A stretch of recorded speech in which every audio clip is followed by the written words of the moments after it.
pianissimo, clarinette, pianissimo, e no. Agitato alle piano.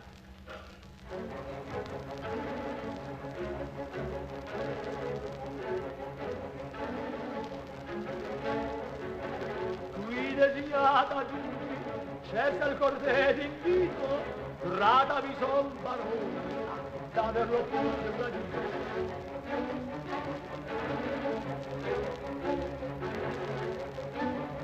Vedete, c'è il po'.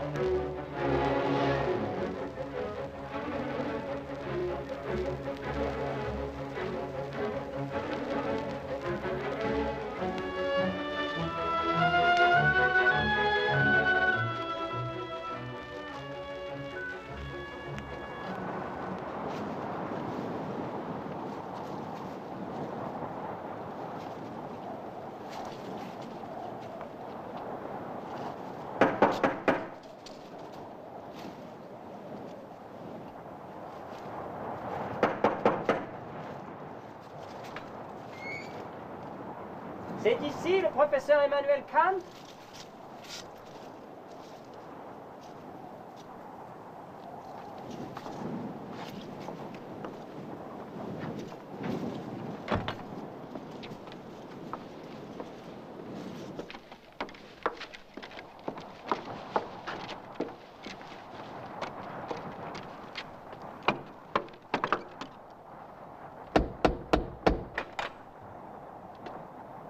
Le professeur Emmanuel Kant? Oui, c'est ici.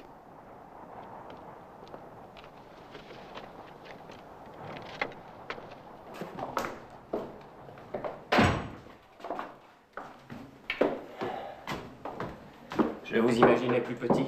J'espère que mon écran sera assez grand, professeur. Pardon? J'espère que mon écran sera assez grand. Oui, certainement. Vous êtes optimiste, mais vous savez, parfois, on les fait se baisser. C'est beaucoup moins altier, évidemment. Dites donc, heureusement que je ne travaille plus à l'ancienne. Où comptez-vous m'installer? Pas ici, je suppose. Je pensais qu'il vous serait agréable d'exercer votre art dans le bureau. Très bien. Un professeur dans son bureau. Ça va être d'un chic. Par ici, s'il vous plaît.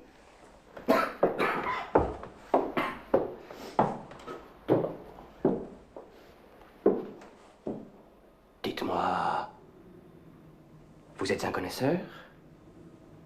Belle silhouette. En pied, grandeur nature, c'est un Gutmann. Oui, c'est signé Gutmann, n'est-ce pas? Pardon? C'est...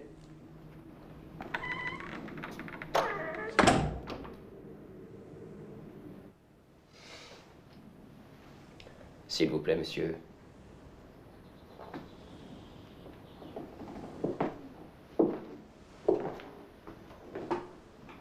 C'est parfait.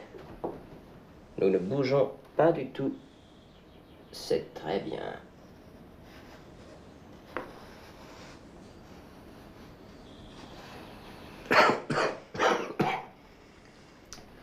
Comment arrêter cette toux?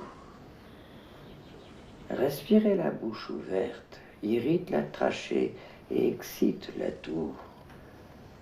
Nul besoin de médication. Une opération mentale immédiate suffira. Détournons l'attention, concentrons-la sur n'importe quel objet. Détournons l'attention, concentrons-la. Détournons, concentrons. Détournons, concentrons. En même temps, freinons l'expiration de l'air. Irritons ainsi la trachée et excitons la salive par la même irritation. Freinons l'expiration, irritons la trachée, excitons la salive. Cette opération exige un très haut degré de fermeté dans la résolution et par là même engendre un d'autant plus grand bien.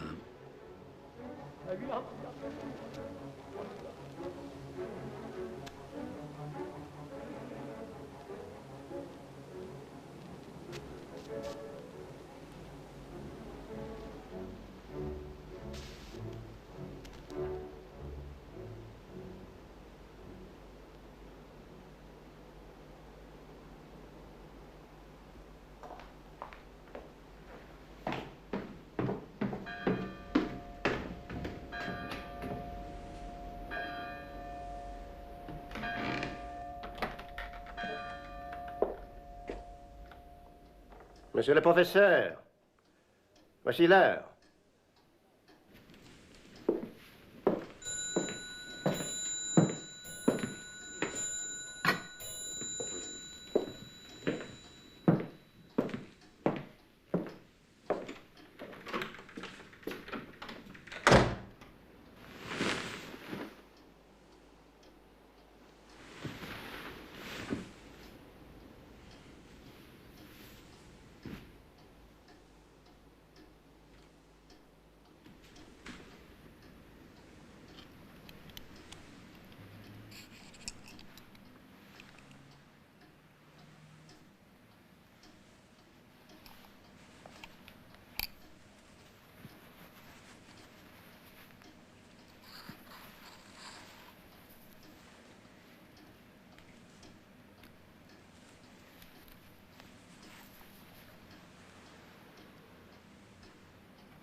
Le café? Monsieur le professeur, voici le café.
Monsieur le professeur, voici le journal de Hartmann. Hein? Quoi? Qu'est-ce que vous dites? Ne vous l'ai-je déjà pas dit que ce n'est pas Hartmann, mais Hartung? Ah non, répétez après moi. Pas Hartmann, mais Hartung. Pas Hartmann, mais Hartung. Encore. Pas Hartmann, mais Hartung. Encore une fois. Pas Hartmann, mais Hartung.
Hilda, Marie-Rose, il faut rentrer maintenant. Allez!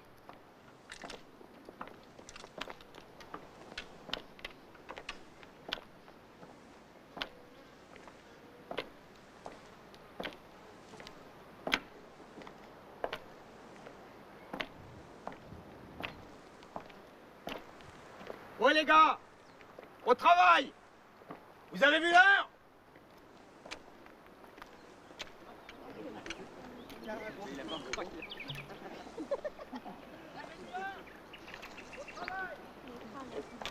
Allez, on y va.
Lampe! Monsieur le professeur? Est-il possible de concevoir un être humain qui jouisse d'une santé plus parfaite que moi? Non, monsieur le professeur. Bonne nuit.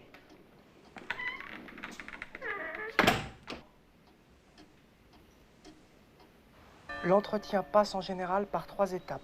Premièrement, le récit. Deuxièmement, le raisonnement. Troisièmement, la plaisanterie. Quatrièmement, les nouvelles du jour. J'en ai 4. Le récit. Bon, pas 3, 4. Les règles d'un repas de bon goût sont... Ah voilà, il y en a 4. Choisir un sujet qui intéresse tout le monde. Eh bien, jeune homme. Ah monsieur, vous me sauvez. Vous qui êtes un habitué des dîners, dites-moi s'il vous plaît, la conversation passe bien par 4 étapes et doit se soumettre à 4 règles de bon goût? Allons, venez. Parce que j'avais noté 3. Les règles d'un repas de bon goût. Choisir un sujet qui intéresse tout le monde, ne pas laisser s'établir de temps mort, ne pas changer de sujet sans nécessité et ne pas sauter d'un thème à l'autre, ne pas laisser s'installer la manie d'ergoter. Mais oui, calmez-vous. Et dépêchez-vous.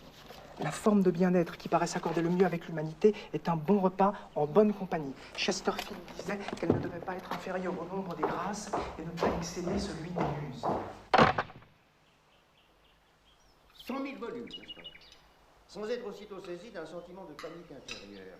Voici 100 000 livres, me disais-je. Et d'un autre côté, 300 livres par an sont le maximum de ce qu'un homme peut dire. à condition d'être extrêmement...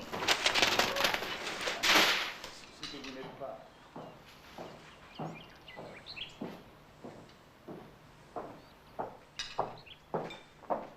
Enlevez les gros livres, ceux qu'on lit lentement et ceux qu'on relit. Les 10 000 sont bons à lire. 4 000. Sans parler de ce qui s'est accumulé dans le passé. Quelle menace pour ceux qui étudient. Le jeune homme ne semble pas porter cette folie au même degré de mélancolie. C'est qu'il n'a pas encore connu l'infime, la misérable, l'illustration.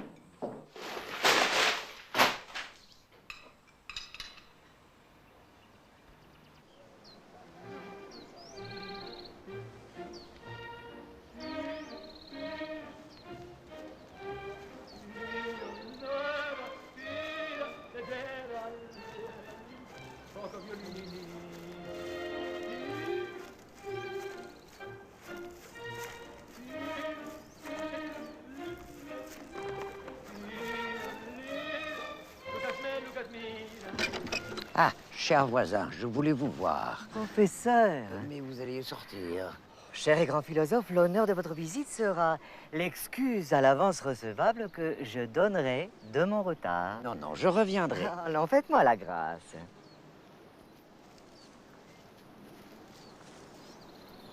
Martin! Martin, mon garçon! Apporte-nous du vin de Franconie et du meilleur. Voici, monsieur Loiseleur. Vous voyez votre pigeonnier. À proprement parler, je vois un pigeonnier, mais votre simple et profonde remarque m'invite à cette réflexion immédiate. Puis-je d'un seul regard, de cette seule sensation, embrasser et cette bâtisse et le sentiment de propriété? Que dis-je de ma propriété? Intéressant problème. Professeur, puis-je voir mon pigeonnier? En effet, mais si vous permettez, chaque jour, chaque soir, du bureau où je travaille, tous les jours de ma vie, depuis que j'ai décidé de conduire ma pensée sans la direction de quiconque, j'aime regarder par la fenêtre et voir votre pigeonnier. Oh, professeur, mon pigeonnier, vous le voyez, vous? Cependant, depuis quelque temps, vos tilleuls arrivent à me cacher la vue. Je ne vois plus votre pigeonnier. Aussi... Cependant, vous remarquerez que d'ici, nous le voyons, mon pigeonnier. Oui, monsieur Loiseleur. Mais il ne m'est plus doux de regarder par la fenêtre et mon travail en souffre. J'ai l'impression d'être une mouette volant contre le vent. Je bats des ailes, mais je n'avance plus. Les arbres bougent, monsieur Loiseleur, comprenez-vous? Aussi, pour calmer l'inquiétude d'un vieil homme, je viens vous demander une faveur. Voulez-vous bien abattre cet arbre?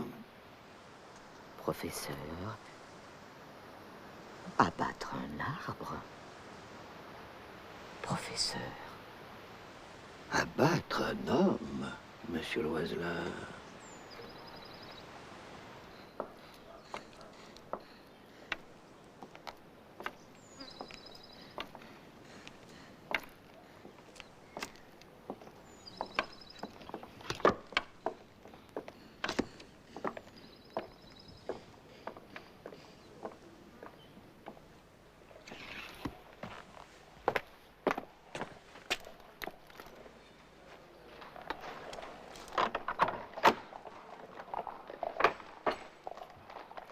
On n'en aura pas besoin demain. On n'en aura pas besoin, mais on le prendra quand même.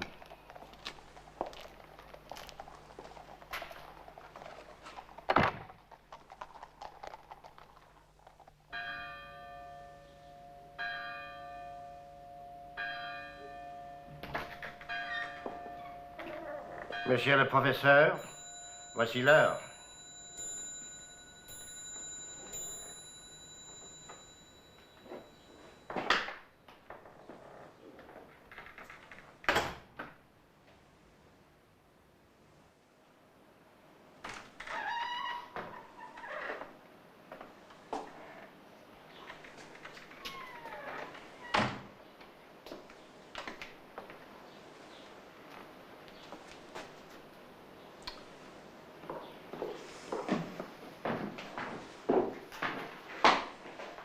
Le café vient immédiatement.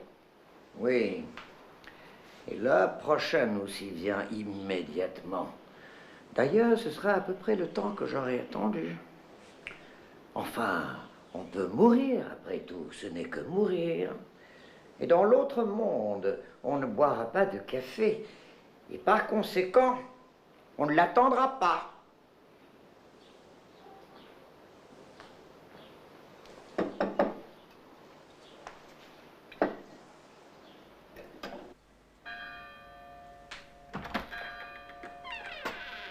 Monsieur le professeur, voici l'heure.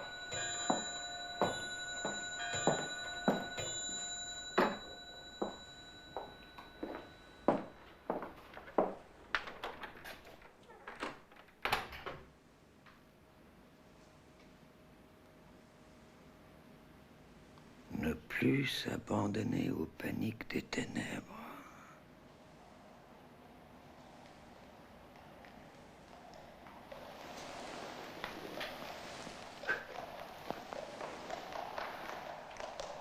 Ne plus s'abandonner aux paniques des ténèbres.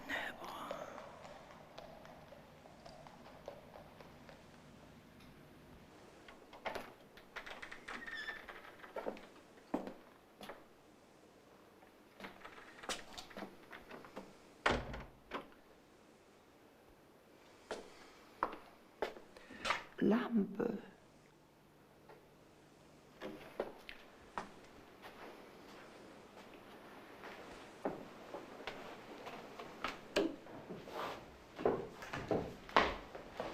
Monsieur le professeur, on va apporter le café tout de suite.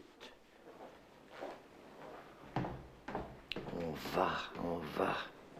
Mais voilà où le bas blesse, c'est qu'on va.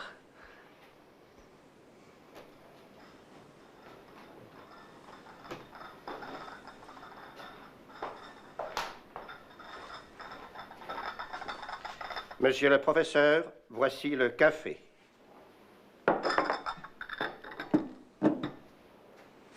L'homme n'a jamais le bonheur.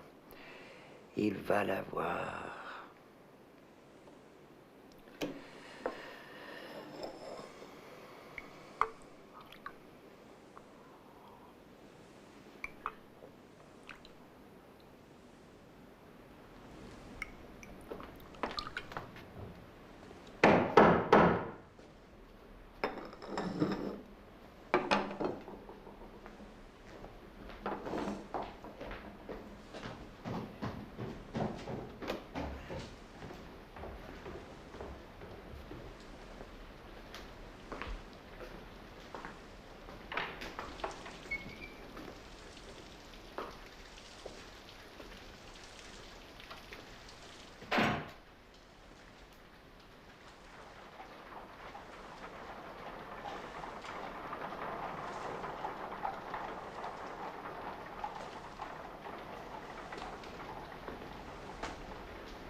Merci, mesdames.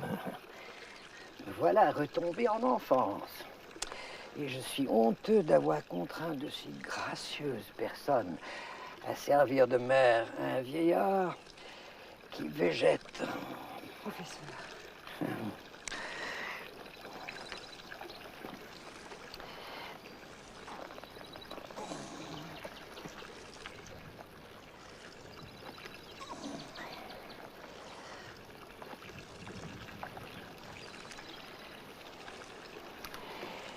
Je peux marcher, je peux dormir, je peux manger. Je n'ai pas la santé d'un homme studieux, mais d'un homme qui végète.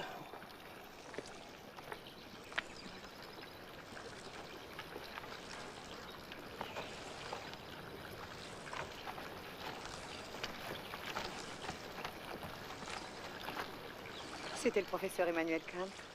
Je le croyais plus jeune.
Les nuages viennent de Riga, mon général. Le temps change, mais l'atmosphère reste la même. Toujours cette épidémie de migraine. Toujours, mon ami. Quelle singulière condition atmosphérique, et qui dure depuis si longtemps. Une révolution météorologique, et ce serait la fin de mes maux. Allons-y, messieurs.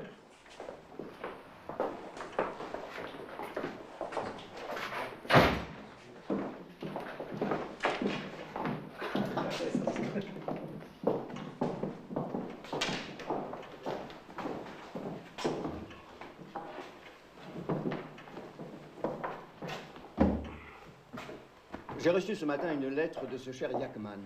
Il vous transmet ses respects. Il se plaint d'une grande fatigue. Il travaille trop. Mais non, il est tout à fait imprudent. Je lui avais pourtant dit. Vous comprenez, il travaille, et intensément d'ailleurs, après le repas de midi et même le soir. C'est un régime qui agresse toutes les forces, surtout quand on n'est pas un athlète. Voilà bientôt 15 ans que j'ai abandonné ce genre fantasque d'emploi du temps. Qu'il se lève tôt, qu'il travaille le matin, qu'il consacre ses après-midi aux lectures faciles, aux pensées décousues, qu'il se prépare à la nuit, sa santé reviendra. Enfin, chacun a sa propre manière d'être en bonne santé, le tout c'est de la trouver. Avez-vous aussi reçu les journaux ce matin? Oui. Quelle effervescence en France. Le général Bonaparte est revenu d'Égypte. Avec son armée et ses savants au grand complet, mais sans philosophe. Il les a laissés là-bas? Non, il ne les avait pas emmenés. On l'appelle le général philosophe. C'est la manie du temps. Le roi philosophe, le prince philosophe. Bientôt, il faudra vous appeler le philosophe.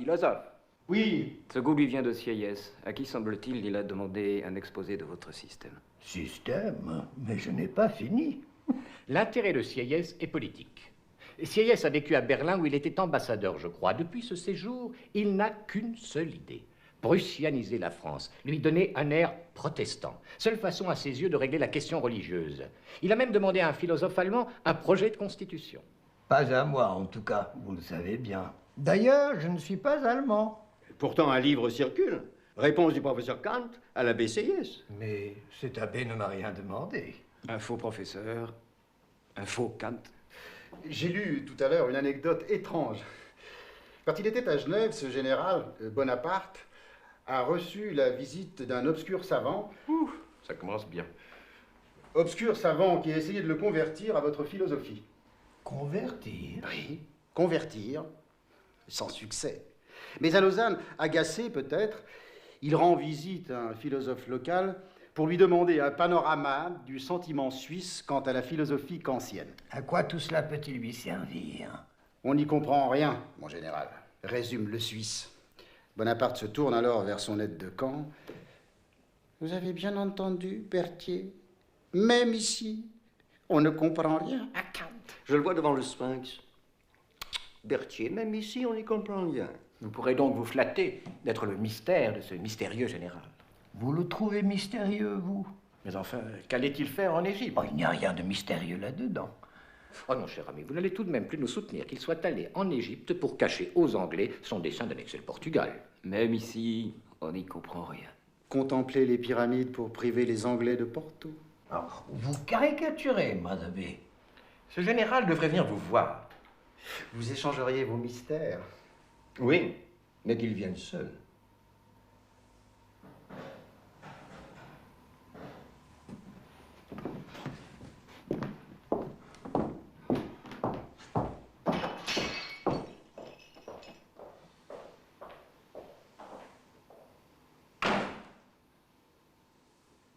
J'ai connu un homme, en ville, que l'idée du suicide effarait tellement qu'il ne supportait pas la vue d'un enfant se rongeant les ongles. En ville. Au mois de mars, les giboulées. Au mois de mars, les giboulées. Nous laissent perclus et trempés. Nous laissent perclus et trempés. Quant aux affreux poissons d'avril, ils n'amusent que les débiles.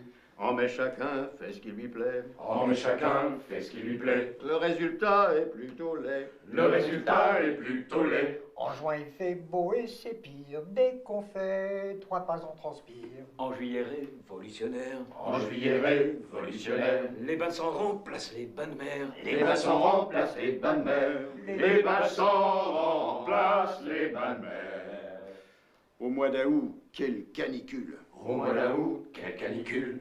On ne sait plus où poser son cul. On ne sait plus où poser son cul. Septembre annonce les chagrins de l'hiver qui n'est plus très loin. Octobre essai, chasseur stupide. Octobre essai, chasseur stupide. Change nos promenades en suicide. Change nos promenades en suicide. De novembre les pluies tenaces de la bronchite nous menacent. En décembre, le Père Noël. En décembre, le Père Noël. Fait le vide dans nos escarcelles. Fait le vide dans nos escarcelles. En janvier, chacun nous embrasse en espérant qu'on cède la place. Alléluia pour février. Alléluia pour février. 2 ou 3 jours, c'est ça de gagner. 2 ou 3 jours, c'est ça de gagner.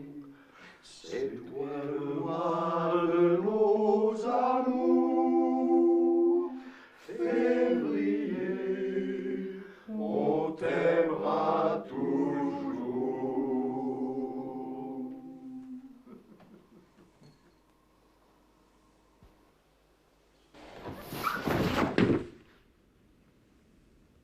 Allez, le professeur. Vous l'allez voir. Laisse-le tranquille.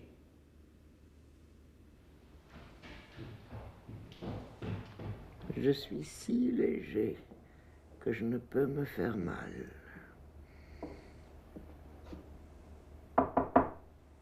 Entrez. Eh bien, professeur, qu'est-ce qui s'est passé? Rien un peu. Je suis si léger.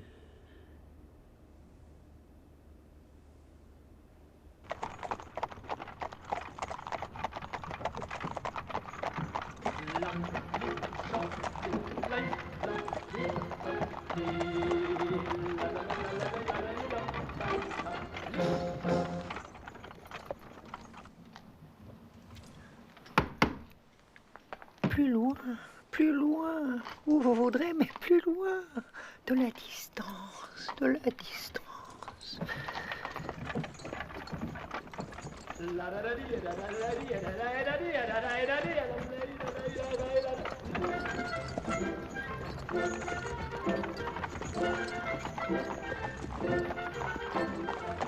Venez à mon côté.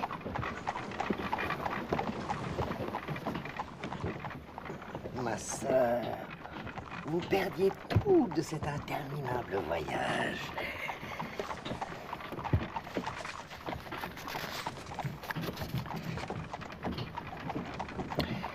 Les 3 mois d'été sont juin, juillet et août.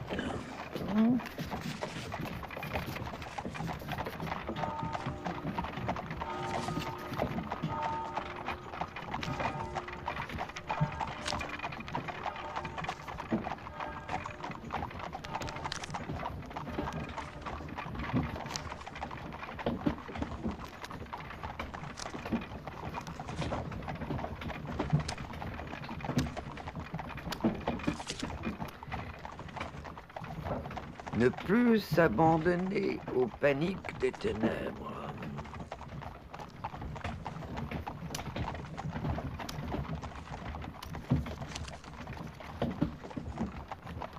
L'absence de vie qui suit la vie et la mort.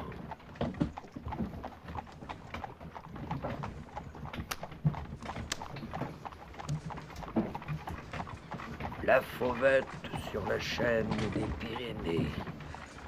La fauvette au-dessus des Pyrénées.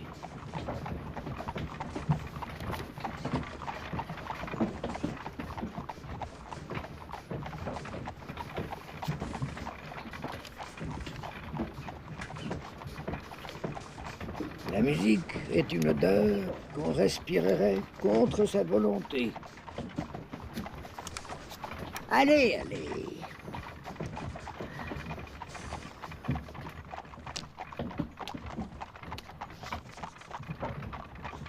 America.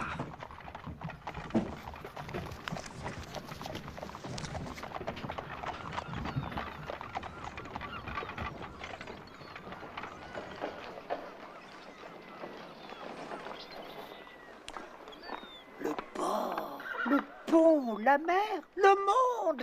Vite, ma soeur, vite. Ah. Psst. Psst. Le gamin qui mange.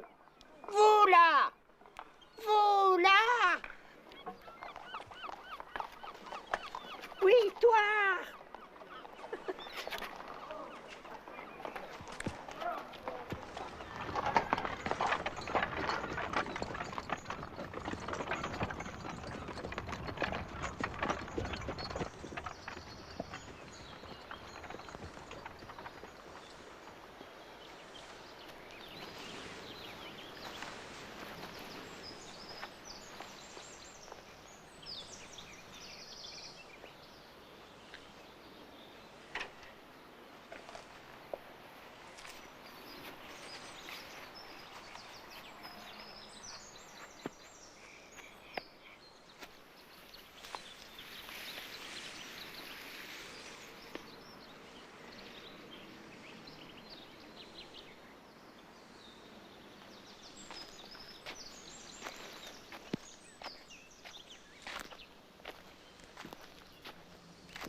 Grand Kant.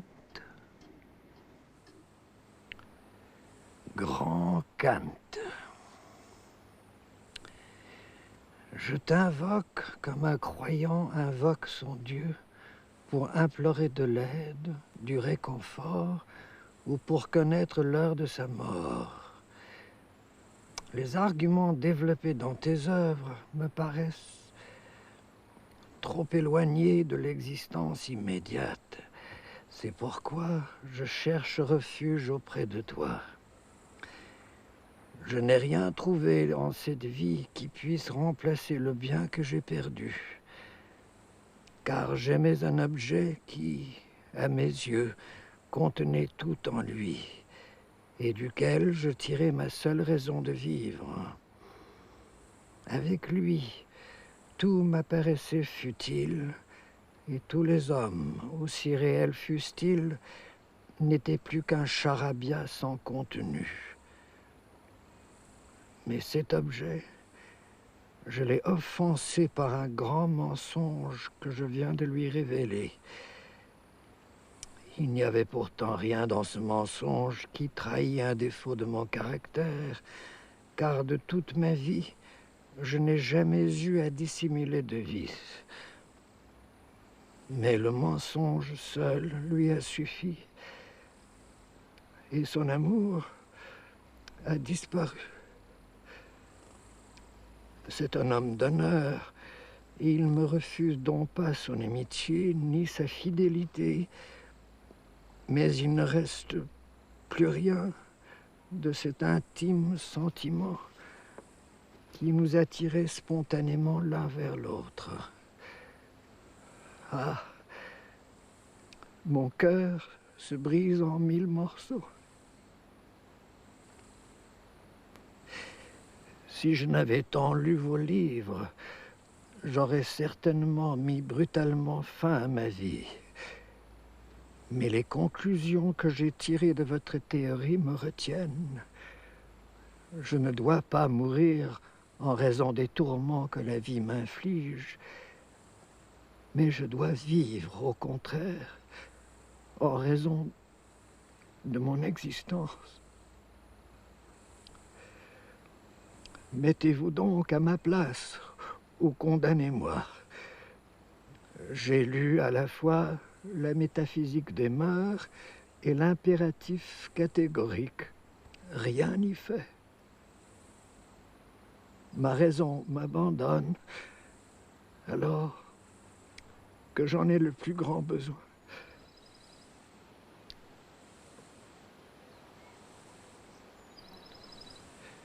Je t'en conjure, réponds-moi, ou alors tu es incapable d'agir toi-même selon l'impératif que tu as mis en place.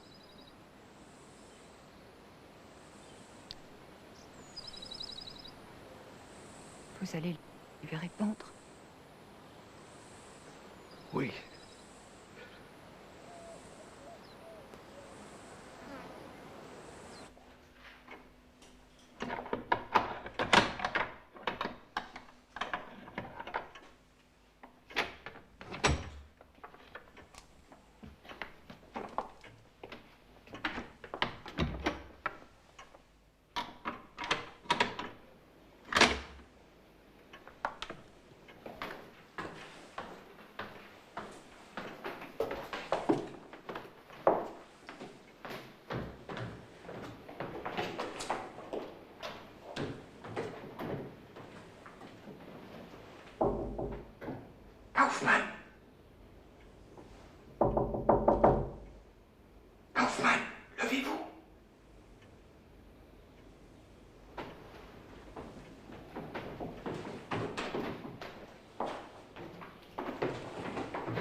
Monsieur le professeur, voici l'heure.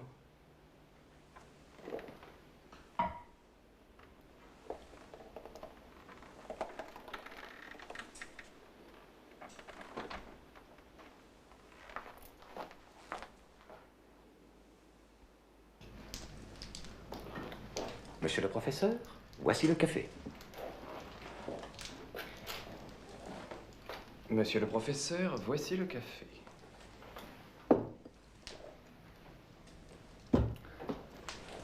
Non, ce n'est pas cela. Vous savez, comme le professeur est tourmenté en ce moment, il ne supporterait pas une présence dans son dos. Alors mettez-vous ici. Oui, là, c'est très bien. Oui.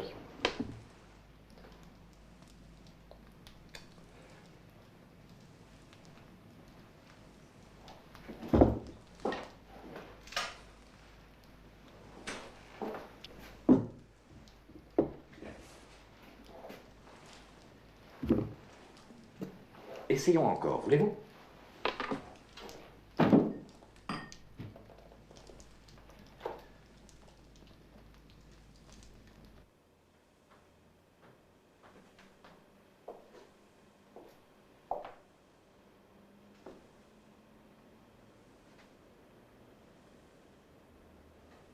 Vous? Est-il donc si tard? Lampe. Lampe. Cet animal aura oublié de me réveiller. Mais non. Lampe est parti. Il est parti.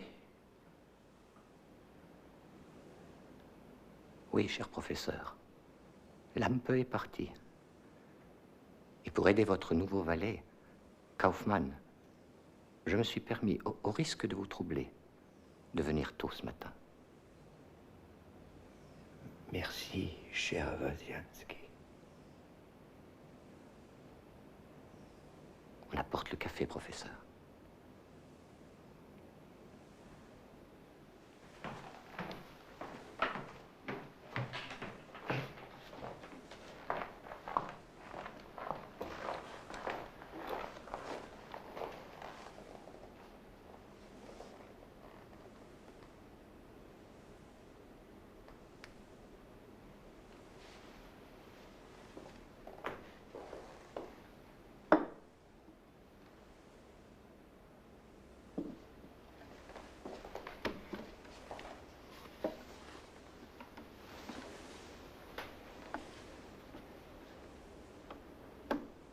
Tout va comme vous le souhaitiez, cher professeur.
Monsieur le professeur, la Gazette de Hartung.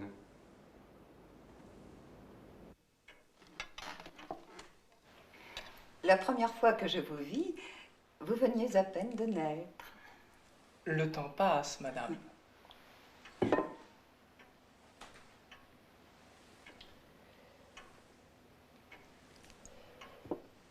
C'est ce qu'on dit. Les choses passent. Le temps, lui...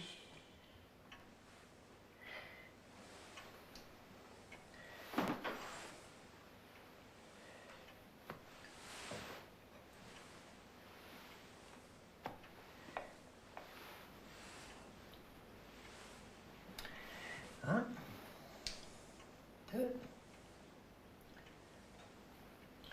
trois, quatre, cinq, six, sept. Jeune homme, connaissez-vous le mystère de Königsberg? Non, professeur. Eh bien, je vais vous le révéler. Königsberg, mon petit, a 7 ponts, n'est-ce pas?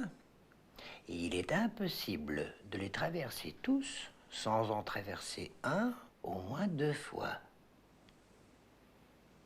Essayez.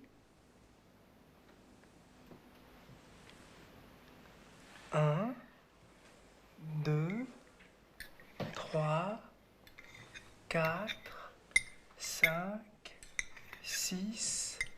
Hop. 1, 2, 3, 4, 5, 6. Hop. 1, 2, 3, 4, 5, 6. Hop.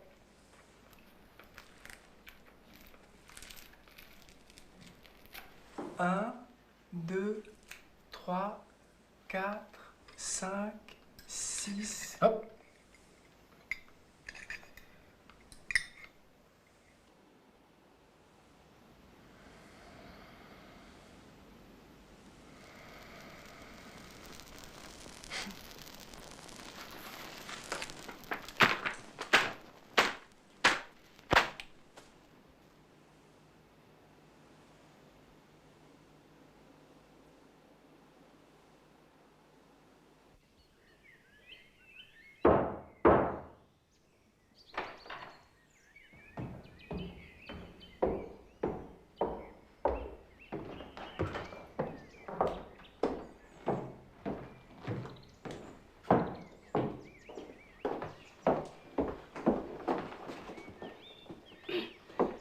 Bonsoir, professeur. Bonsoir, Lampe. Professeur, je suis revenu pour un certificat. Un certificat, pourquoi? J'ai décidé, professeur, de partir en Amérique avec ma jeune femme. Et un certificat, ça aide pour un métier. En Amérique. Mais Lampe, je ne peux vous établir un certificat en Amérique. Et pourquoi, professeur? Si l'Amérique n'est peuplée que d'ivrognes qui ne savent pas lire, qui se marient sans mon consentement et contre ma volonté, et qui changent leur veste habituelle sans raison, vous n'aurez pas besoin de certificat pour vous y établir. Je la vois déjà, l'Amérique, son histoire et sa géographie. Et puis, Lampe, avez-vous vraiment besoin du témoignage d'un homme que vous avez toujours méprisé? Asseyez-vous, Lampe. Combien de temps êtes-vous resté à mon service? 30 ans, professeur.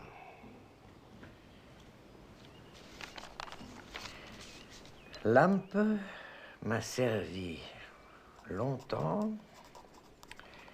et fidèlement, mais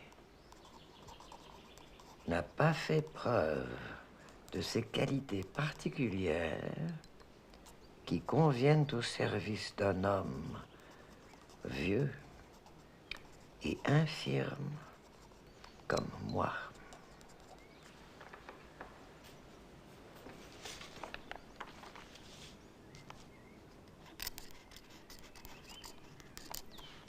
Voici Lampe.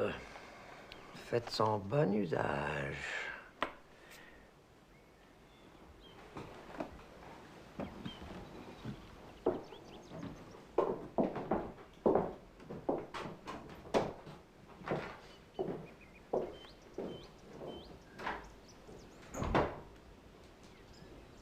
Ne plus cru se souvenir du nom de l'âme.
Monsieur le professeur, voici l'heure.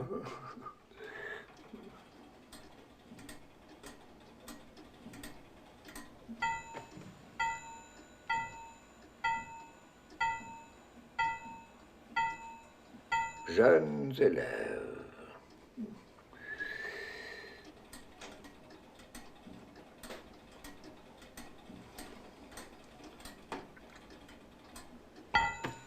Allons-y, messieurs.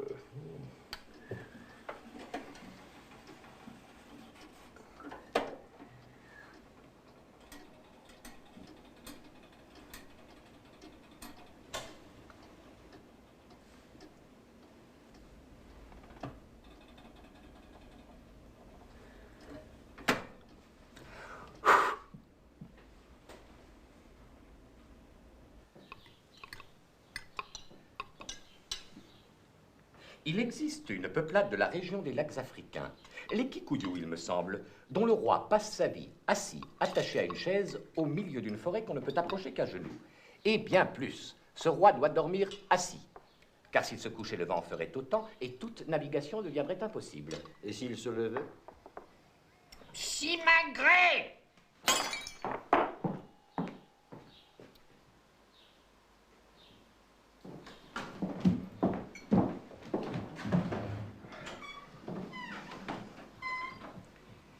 Puisque nous y sommes, savez-vous que chez les Tungus, les mères avalent la morve des enfants à même leur nez, de peur que les esprits ne s'enfuient? Ça n'a rien de Tungus.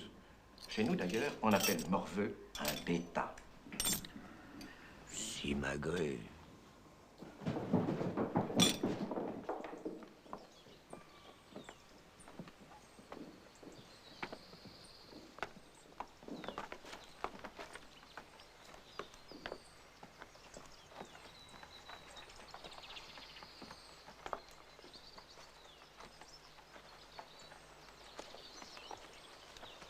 Là.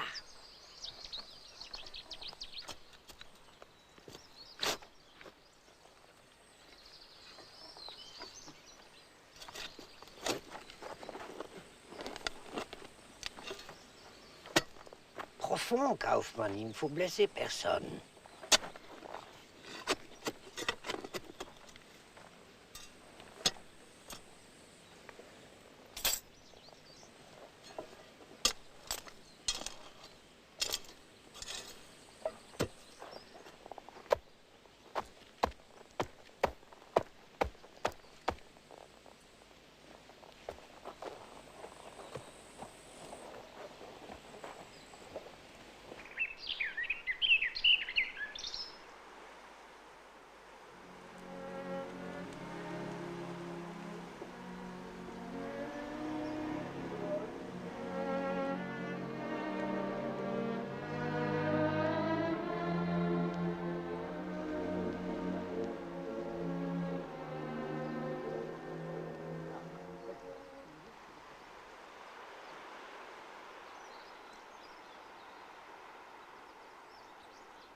Aspetta, aspetta, no, solamente per me.